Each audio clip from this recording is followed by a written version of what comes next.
But you know, it was kind of funny what you said though about you. What did you say? You give a lot of money to the cops? Oh my God! You know what I call? You know what I call them? Road pirates, because they just pull over and extract money from you. So I do want to talk about that, Yeah, because yeah. I do believe in true law, and Yeah. I do believe in justice. I do believe that people should, be accountable. Yeah. But I don't believe in prejudice. No, I understand that, Trey. Most of the money that's extracted from people on the road is prejudice. Yeah. It's not without prejudice. Yeah. So prejudice is just prejudging. Yeah. And I want to get this on. Are we rolling? You're rolling now. All right, so Trey, give me your background. Where you're from? I mean, you grew up in Dallas, didn't you? I grew up in Plano. Okay. Did all my school and on the east side of Plano. Yeah, Lived there yeah. in '72. Yeah. 10,000 people there. Mostly white town, obviously. Yeah. But where I lived on the east side, I was right by the high school, and my mom would volunteer for the Park and Recreation Department, Plano Park and Recreation Department. Okay. So she taught swimming, she taught track, and she taught soccer for PSA. So my mom was very dynamic in the community. Plus she taught talent lessons and stuff. She was really a dynamic woman. Yeah. And so teaching track, me and my little brother, and then maybe a couple other white dudes. We're only white dudes. And there's not a lot of black dudes to begin with in Plano. Yeah. So they all lived back then, yeah. Yeah. They lived in this place, what's called Douglas Community now. We called it cross tracks. 'Cause Okay. you had to cross the railroad tracks to get to this. Yeah. They were all surrounded by tracks. Okay. And so to me, growing up with real athletes, particularly guys that were much older, were skinny little white kids. You know? We can't. We didn't have no speed, nothing. We didn't really have any talent. But we got to know everybody, and we would give a lot of the kids rides home. In my mom's car, we just packed the car full and drop everybody off. Yeah. There was no bus running. Yeah. It was only maybe a mile and a half or so. Your mom, you know who your mom sounds like? She sounds like Mimi, because Mimi has that same personality. Nothing like Mimi. You don't think so? No, not at all. Okay. Mimi, now they Mimi is his wife, you all, but Yeah. yes. Yeah. Yeah, I got a story about that too. So my growing up over there was really good. Yeah. We actually talked about one another's mama. We called everybody by their mama's Yeah, name. I yeah. was Connie. Yeah. My buddy's Alfred's name was Annie Mae. Uh-huh. We all. And we would all diss one another, Yeah. So, but it was all fun and games, and it wasn't.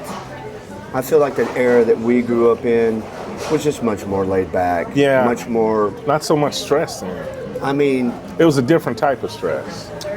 I think because of the way that the media, I really believe the media has destroyed relations with your neighbor. Yeah. Because if you watch one media and somebody watches another, you're going to have two different worldviews. Yeah. And if you're pickled in that, you're continually in that, it's going to shape the way your worldview is really how you operate. Yeah. How you're going to live your life and treat people and how you respond to people. So I'm 57. Yeah. I've learned a lot. But my upbringing was good, and my interactions with the police, Plano police, was terrible growing up. What was? I mean, think about that. What was it? It wasn't them. It was probably me, more me back then. Okay. So I'm going to own the parts that where I was making conflict with the police officers. Yeah. We'd be out late. We'd be drinking. We'd be, How old were you then? 18, Okay. 19. Yeah. And driving fast, and acting stupid. Yeah.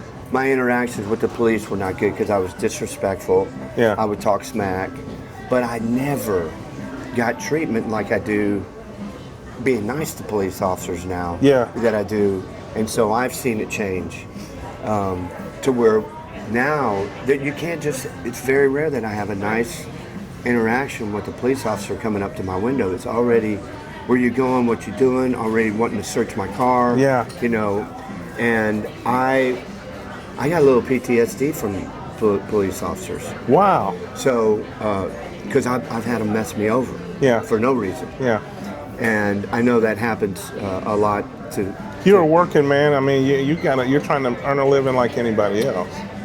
And that shouldn't be an issue with any interaction. No. But for the most part, I think growing up until I got saved, until I became a man, like age 26, that's really where I started growing up. I no longer looked at the police officers as a threat because I wasn't doing anything wrong. Before I was doing stuff wrong. I was always having to look over my shoulder. Yeah. You know, I was growing up. I sold drugs in high school.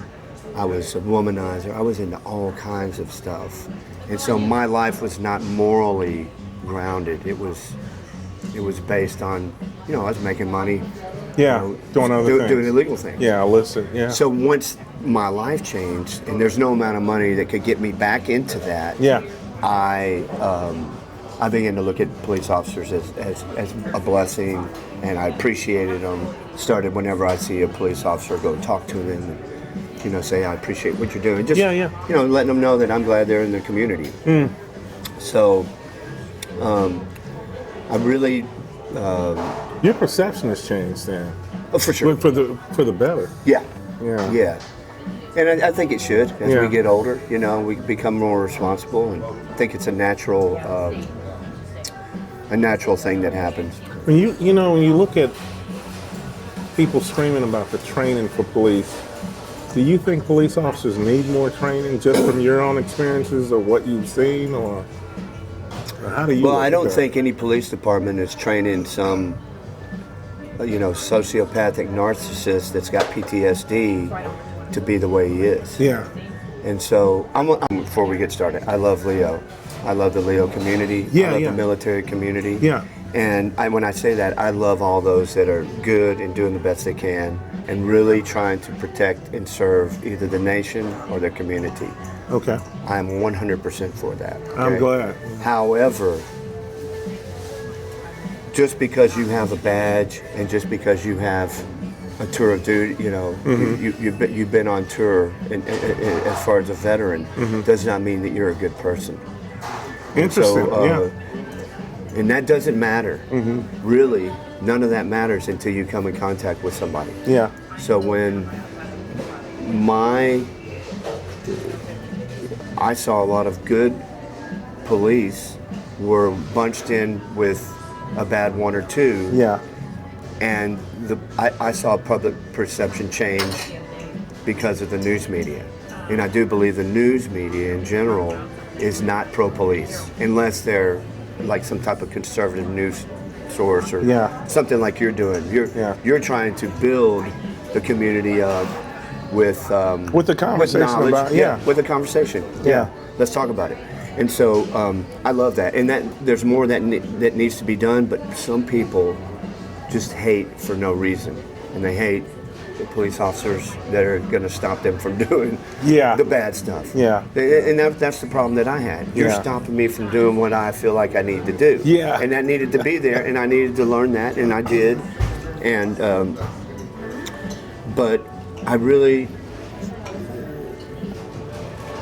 believe that the police, there must be a way for police officers to talk about what they've been through, from... I see where you're going. So when you think about mental health, you think police officers do need to have that check from time to time?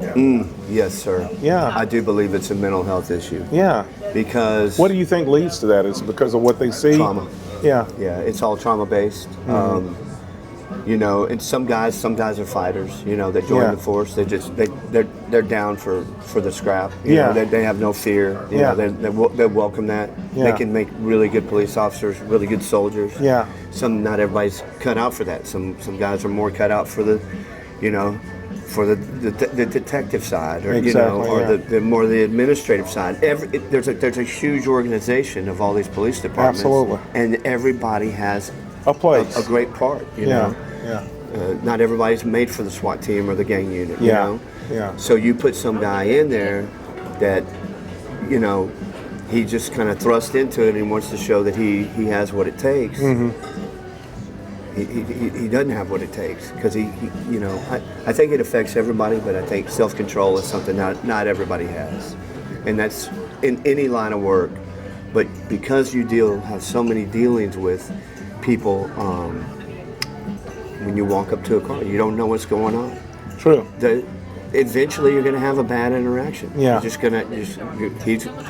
The police officer's having a bad day. That person's having a bad day too, and it comes together, and y'all push the buttons on one another. If you got two people with PTSD interacting with one another, and one has authority and the other one feels threatened, it can go south real quick. You've experienced it, I'm sure. But once again, let's go back to the golden rule. Are you treating this person like you treat your mama?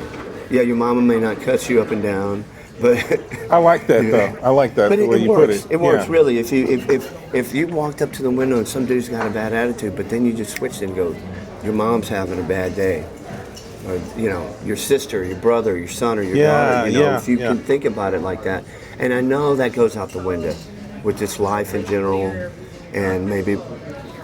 I don't know what's going on in a police officer's heart, but I know by what comes out of his mouth how it's going to go right away. Yeah.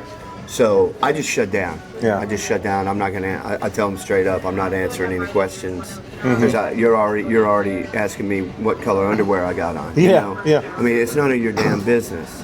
So stick to the citation. You know. You got me because my sticker's out. You got me because my seatbelt wasn't on. Yeah. You got me because my I didn't use my blinker. Yeah. And now we're having this interaction. Yeah. So I think because the fines are, I mean, you don't have a sticker, it's $175. Your stickers, Yeah. I know you would never allow your sticker to lapse. No, but there is. Well, what do you think of? I'm glad that you brought that up. Officers have discretion to decide on whether they're going to issue a citation or not. Do you think that they're utilizing discretion? Nope. I mean, there have been times where I think they're utilizing the money.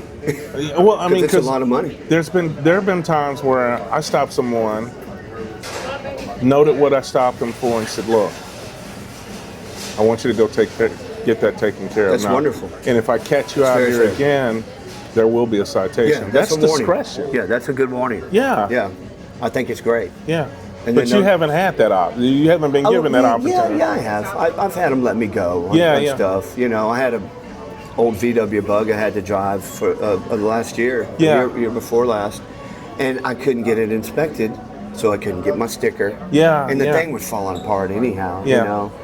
And so I could my driver's license I literally just got. It was been out since 2020. My driver's license. I couldn't even get into some bars. I'm 57 years old. I couldn't get in. They go, oh, your driver's license is expired. You can't do anything if you're driving. It's me. So anyhow, I tried to go to the DMV. It's not you guys. I tried to go to the DMV. I got my birth certificate. I got my last two driver's licenses. I got expired passport and bills. You have to have 3 forms. You used to just go and show them your old one. You get it. Put a fingerprint. Man, I went 5 times to the Collin County one. I'm ready to kill somebody. I'm like, give me my license. I'm getting pulled over. I'm getting tickets. Till the cop would go, what the heck's the matter with you? Looking at my driver's license. And I go, let me tell you something. Just to get to the point I am now, 4 years ago, I had all these stupid tickets. Some of them were cops that just pulled me over and wanted to write me something, and they lied. They lied. It was late at night or something. They lied. Said I ran a red light, didn't use my turn signal, didn't stop. Wrote me 2 tickets. This one wrote me 2 tickets. I go, why'd you pull me over? He goes, you did that. I wasn't going to argue with you. It was late. It was late. And I was literally the place I was going, there it was right there. He pulls me over. He has 5 squad cars show up, got me out on the sidewalk doing field sobriety tests. 30 minutes, passed it all. 5 squad cars, 7 cops on, and wrote me 2 tickets. And I said, I ain't paying them. I didn't tell him that, but I ain't going to pay them. You think of that to yourself for sure, I did that to myself. So those 2 tickets turned into $800. Wow. So he said I ran a red light and failure to stop at a stop sign. Yeah, yeah. And I knew he was behind me the whole time. 1001, 1002, click, you know. And so when he came to the window, I knew he was looking for drunk people. Yeah. So, and I wasn't. So anyhow, I had to spend $2,500 to go to each one of these, and none of them were for anything more. I was about to say, man, and you know how much I don't even speed anymore. You imagine how much groceries you could have bought with that 25. I was thinking about, like, I could buy like two nice guitars and a nice amp, like for real. Yeah. So anyhow, my point is and it's not y'all's fault. It's the legislature. What it is, it's a racket. I see modern day policing as not, I'm trying to catch the bad guy running out of Home Depot with 3 drills and, you know. Yeah. I want to catch that dude.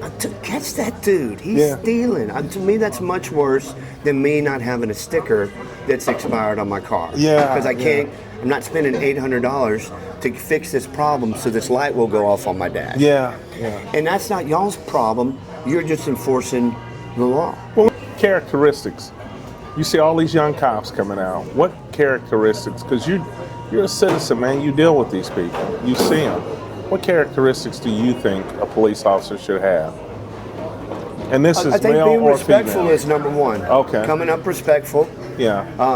And I believe that's a two-way street. Yeah, The person that stopped. I don't believe the person has to be happy with the police officer because I'm late for work. Well, I'm talking about the police officer. If a So police officer they need to just be treats- understanding and have good communication skills. I think that's good. I think they don't really need to communicate anything about what the stop's over. Yeah. And what you need to do, and have a nice day. To me, that's just the normal. But when it goes into all this other, do I have permission to search your car? And then they're pulling everything out of your car. Yeah. And to me, that's harassment. And I understand if you got a bunch of gangbangers in the car and you want to get to the bottom of something. They still have rights too. I do believe in What about police accountability? Do you think that, because what you're talking about too goes to that? If you know, should a police officer hold themselves to be accountable to you? Because you're the citizen, you ultimately pay our salaries. Should they be accountable? 100%. Yeah. I just think it's normal in business. I have to put in work and get paid. And if I'm rude and don't do the job There you right, go. Exactly. Nobody's going to want to have anything to do with me.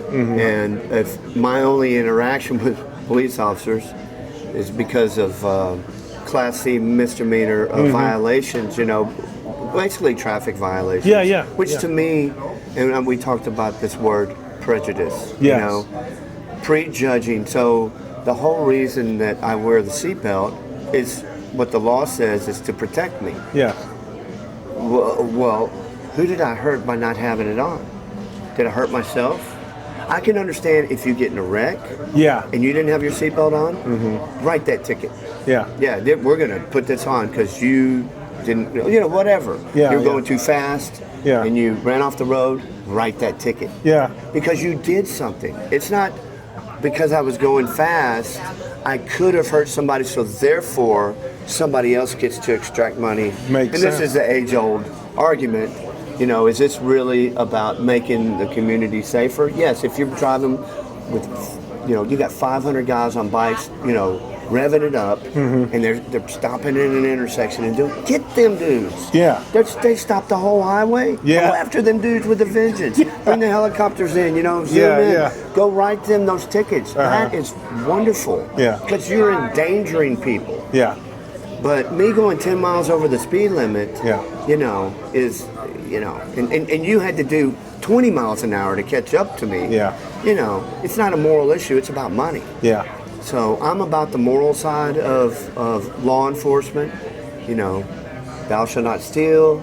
Thou shalt not commit murder. Yeah. Thou shalt not do some of those things. Yeah. And I love when police are after them guys going out and thinking that Walmart belongs to them. Yeah. Or these stores. Yeah. And to me, as someone looking in, I see this is where police officers can shine. When you got a group of people burning down your city, this is I believe you should deputize the entire city and say, let's keep our city safe, and we'll round up these dudes, and they'll never set another fire, turn another police officer, and loot another store ever again. But instead, when the top's saying stand down, and you stand there and you watch your community burn to the ground, when you went after me because I didn't use my turn signal like the devil, to me that there's something wrong. And I don't know if it's a new phenomenon, but it's something that I've seen since Rodney King. You know? Yeah. Something bad happens with one or two bad cops. Yeah. Which makes all of the other police stand down while the city burns. Yeah. To me, it's like it's almost planned. Well, those cops don't want to lose their job. You're absolutely right, though. What do you mean don't want to lose their job? You know, you said one or two bad cops. Oh, right. And morally doing something wrong, and then it being magnified by 3 months later by the media. And then, you know, when you talked about the media early on and how they're really pitting groups against each other, cops being one. You know, cops see that, man. They go to work every day. Yeah. They have families just like you have families. And I think sometimes that those cops look around and say, you know what? Do I really want to do this and risk being placed on desk duty, risk being ostracized, risk losing my job? It's a huge thing. I understand. It's circular. You know, you have to think about that. I do. Yeah. I do. I totally understand that. Not everybody can be a cop, Trey. Mm-hmm. And during that vetting session, there are going to have to be times where you look at that individual and say, you know what? Yeah. We're going to pass on you. Yeah. This is not. We don't believe that this city is the job for you. This is not the job for you. You might want to consider doing something else. I think it's a calling.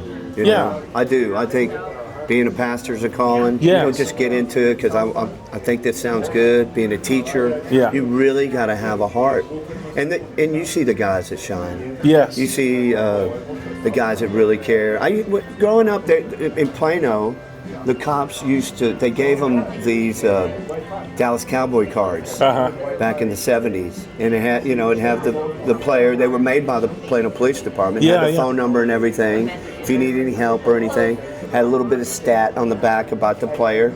And I still have some of those. We should go back to doing that in the police department. Because you had to have an interaction. Then kids would come up to the doors and, you got any cards? You got any cards? Yeah. So it was kind of like, hey, you want some candy? It was kind of like that, but in a good way, you know. Wow. And so then, everybody was Tom Sawyer and Huck Finn back then. We never had any. If we had a run-in with the police, the fear of God was in you, you know. Which takes me to this. You were talking about the interactions with the police. What do you think of the technology police officers have now? And I'm talking about body cams. Mm-hmm. Good thing, bad thing? Well, it's good when you got some criminal trying to kill you and you blast him. Absolutely. And that's good. That's good for the body. That's good for the police officer. But if you have, what about if you had a complaint and you said, "Hey, look, this officer was this, and this." That body cam could help you. About the body cam. I think if the body cam is God's eye on the situation, then it's fine. But if the body cam can be taken off the police officer, put into a computer, and then played back from me, from 6 different officers, and I go, this thing has been altered. It took them 2 months to get, I had it, I'm going to tell you an interaction I have if it's appropriate. Yeah. You can cut it out. But I was at a show not too long ago. I won't go into all the details, but I've been over 400 shows in my life. Mm-hmm. I don't think I've even talked to a police officer at a show, ever.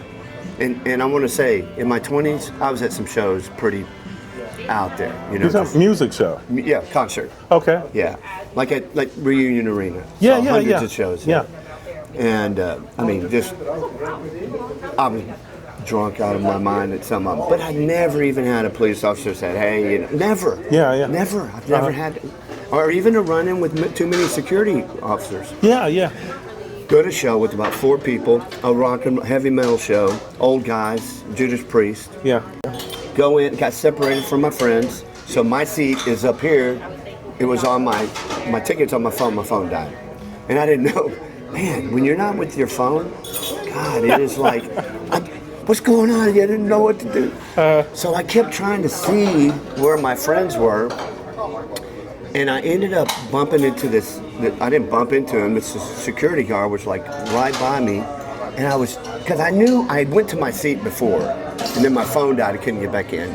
Long story short, I'm looking and I can't see it, and I was looking over this edge. It's on a main entry, so you go to the covered seats here, and then out here's the general admission. Okay. So this guy's he says, "Man, you can't be here." And I go, "Yeah, I got it." He made us move along earlier when I was with my friends, and there's nobody on the thoroughfare. There's nobody there. It's absolutely clear. So I go, "I'm going," and he goes, "No, you gotta go." I go, "What do you mean?" He goes, "You have to leave." I go, "I'm not leaving. I paid $100 for this ticket too." It's like I go, "I'm not." I said it just like that. "I'm not leaving." And he goes, and he goes, "Yes, you are." And I go, "What are you gonna do? Put hands on me?" And he went just like this. He goes, said something. I don't know what he said. So I just walked off. I didn't run off. I didn't have nothing to hide. Yeah. And I'm standing over in the general admission, watching the show, and I look. And I see the dude with 6 police officers. Oh, wow. You know, I see them, they're all, and they're like, I kind of see them walk, I watch them walk, you know, from 50 yards away. Yeah. All the way, I go, I can't believe, and they all come up to me at once. So the first dude comes right up to my face, he goes, "What the F's your problem?" And I go, "I ain't got no problem." And I said, "You know, this little dude over here is messing with me." And he goes, "Well, you got to go." And I go, "For what?" He goes, "You just got to go." And I go, "Dude, I paid $100. I'm not going." And then they all just came around, and I wasn't like, "I ain't going." I know not to mess with police. Yeah. So sure enough, you know, they're kind of scooting me along. And I'm like, I can't believe these dudes. So they get me off the main thoroughfare into like one of the main entrances, and dude tells me to get on my knees. I said, "Sir, I'm not getting on my knees." He goes, "Oh, you're getting on your knees." I said, "I'm not resisting." I said it just like that. They're all around me, and they start looking at one another how we're going to do this. One of the dudes says, "We're going to give you a breathalyzer." Something like that. I had a couple beers, but it was, and I was like, "I'm not giving you nothing, you know." And he goes, "Well, we'll take your blood." I said, "Well, I wasn't like, to take my blood, you might as well kill me. You know, you're spilling blood." I said, "You can't take." Next thing I know, they said, "You're going down those stairs." I said, "Well," they go, we're taking you down those stairs," and I thought they were going. I swear to God, I thought they were going to kill me as soon as they came up. I've never had this feel. It was almost spiritual, and I was feeling kind of like this is not going to go good. Yeah. These 6 officers grabbed me, picked me up, head down, and ran me about 70 yards out. I couldn't see, you know. They were all around me. Grabbed this 57-year-old dude. And ran me all the way out the door. And I was like, and then they jumped on me when because I was like this. I said, "I'm not resisting. De-escalate, de-escalate." I was yelling this. It's all on film. And this is my money maker. This is how I make money with my drill. Exactly. You know, and it's messed up. And they're trying, you know, they get your arm behind your back. You know, they're doing all, you know. That's usually how it is, trying to break your arm. And I said, "I'm not resisting. Give me your arm. Give me your arm." And this dude's like, "Give me your arm. I'm gonna tase you." And I said a scripture out of my mouth loud. I said, "No weapon formed against me shall prosper, and every tongue that shall rise." And he's going pop, pop, pop, pop, pop, pop, pop, pop, pop, pop, pop, pop on me. So they hit you with the taser? I didn't feel nothing because I said, "No weapon formed against me shall prosper." Oh, wow. And they jumped on me, and I was scared for my life, dude. I didn't resist one time. I was scared. All 6 of them were on me. They threw me down on the concrete. When they put my arm back, I heard it go pop, pop, pop, pop, pop. I heard tendons breaking in my arm. Wow. And I couldn't lift my arm. When Mimi picked me up from jail, they did me so wrong. They kept me handcuffed like this, and I can't even touch my wrist. They had me for 4 hours. Wow. I couldn't get any. I couldn't feel my wrists for 3 weeks. They were so numb for the way they treated me. It was very wrong.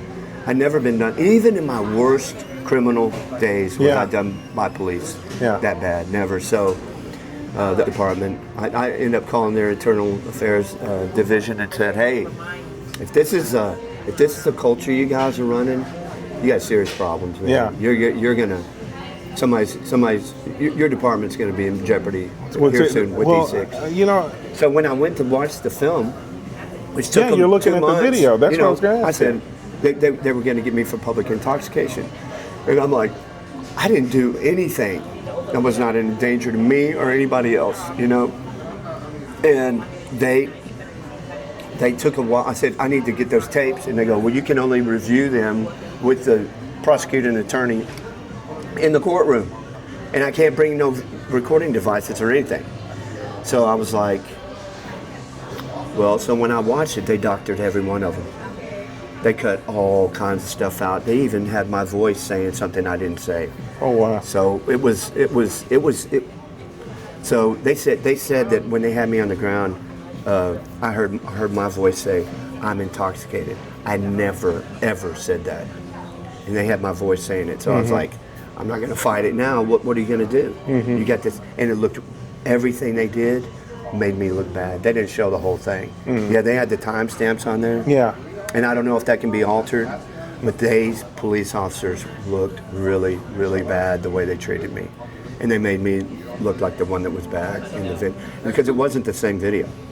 It wasn't the same thing I went through. You said something about de-escalation on that encounter. I said de-escalate. Yeah, I never heard it one time. I said de-escalate. I was yelling. Yeah, but you think that officers should know how to de-escalate? I would think, especially. Oh no, they ramped it up. They were. That's why I thought they were going to kill me. Yeah. I don't think that very much. Very few times I thought that in my life, but I was like, my life is in danger. I thought they were going to throw me down these stairs. Yeah. And say, he was drunk and just fell. But they were laughing at me. It was horrible. They were very wicked. Wow. And when I got to the police station, cop opens the door and he goes, "See what you caused?" And I was like, wow.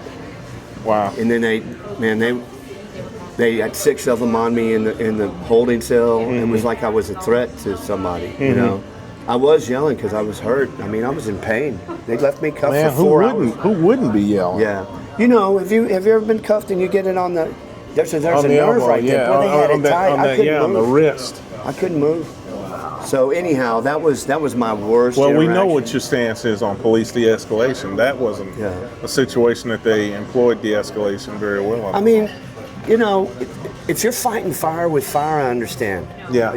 That's totally understandable. Somebody's trying to hurt you. You're gonna want to get control of the situation any way possible. Wow. But it really. And I never had an interaction with the police department. That was my first, hopefully the last. So I went in to fight it, and I was like, I didn't say that, but to a jury, I was going to go jury trial. Yeah. I said, I know I didn't say that. So, but I think they thought I was on something because when they tased me, I didn't feel nothing. Wow. Yeah, and I heard it going pop, pop, pop, pop, pop, pop. He had it right on my side. Wow. He goes, I'm going to effing tase you. I go, I'm not risking. I was screaming, Jesus, save me, What about biases then? You think officers have personal biases? How should they deal with those biases? Keep it to themselves, Be professional. If you're going to be professional, you can't let your personal feelings make something escalate into something. I mean, how many times have we seen just a routine traffic stop? Yeah. And now somebody's dead afterwards. Yeah. I mean, really, was it worth it? Was a traffic stop worth it at all? At that point. Yeah. But usually by then it's way too late. Yeah. Now lives are gone, and that police officer's life is going to be changed forever too. Yeah. But I think anger is something that anybody in life, an angry person is going to have problems. They're going to cause problems for people around them. And when you have PTSD, anger is one of the things that comes out. Yeah. And a lot of guys medicate, and I think a lot of cops are out there with alcohol and women, and then now you're being, I don't know if police officers can be prescribed psychotropic drugs, but You add Adderall to that or some Ritalin or something. That can be a problem. Ooh, it is. Look at the Yeah. side effects. Yeah. Outburst of anger, homicidal rage. Yeah. You know, it's right there on the package. Yeah. So I heard a thing that some people in military that are in combat, they might have anywhere from 6 to 20 real traumatic Yes. things they see or experience. Yeah. Say a police officer in his career might have a couple hundred. I And would so that think. is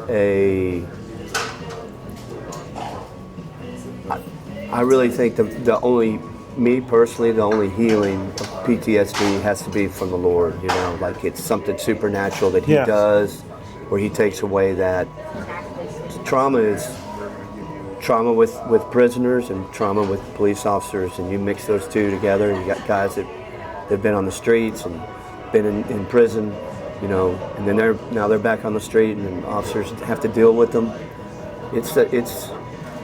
It's something that could strike at the root of people's outbursts of anger. What do you tell a new recruit? I'd tell them to pray. Okay. Tell them to pray for every say, Lord, help me to represent this badge and this community, and ultimately you.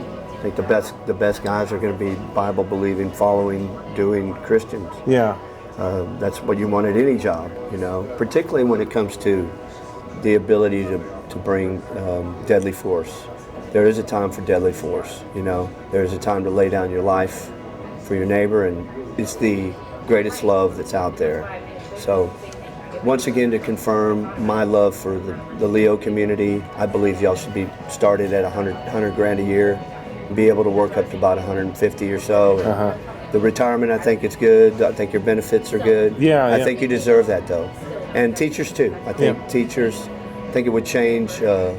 You would get people that are on the fence and really saying, you know, I do want to make a difference. I do believe it has to be a calling, but you never know that calling until you step and start, walking in any field. So That's true. That's kind of my take on. Trey, I knew yours was going to be a good interview. You have given us quite a bit here. I can't thank you enough for putting in your part on this conversation. Well, I appreciate my shout out to all the good Leo out there and your families. All right. Keep going. Thank you, sir.